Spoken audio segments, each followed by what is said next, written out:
Bai, hala da, bueno, guretzako garrantzitsua, ez? Azkenean, anoetako partida eta gero, galdu eta gero, berriz ere, bari, zuk esaten duzu moduan, ez? Dinamika honean sartzea berriro garrantzitsua zen guretzako, eta, bueno, partidu bikaina talde guztiaren aldetikan. Bai, aurten hori da gure asmoa, ez? Badakigu lehengo urtean, hori, txetikan puntu asko igezi zirela, eta bueno, hori da gure proposamena, eta, bueno, usten dute talde guztia lan bikaina egin du orain arte etxean, eta horrela nahi dugu jarraitu.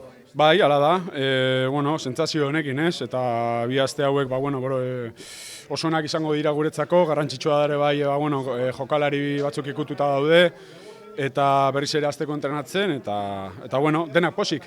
Sí, creo que el equipo ha hecho un gran trabajo. Era importante recuperar sensaciones después de la derrota del otro día que nos hizo daño y bueno, creo que el equipo en todo momento ha dado la cara, incluso creo que el resultado ha sido un poco, podía haber sido más grande y bueno, contentos al parón, vamos a tener 2 semanas para que la gente también se recupere y lo que te digo, la verdad que muy contento. Así es, creo que es lo que nos faltaba el año pasado, ¿no?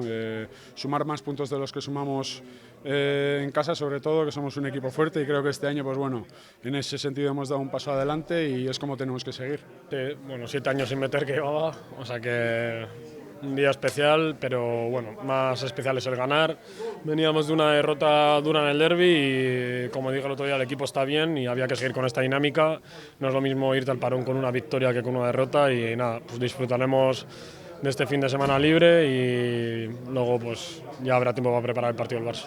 Desde pretemporada teníamos un mensaje claro que era de hacernos fuertes en San Mamés. El año pasado perdimos muchos puntos que no teníamos que haber perdido y creo que este año se está viendo, ¿no? Aparte que con nuestra afición somos mucho más fuertes y el equipo pues está respondiendo y engancha al público también.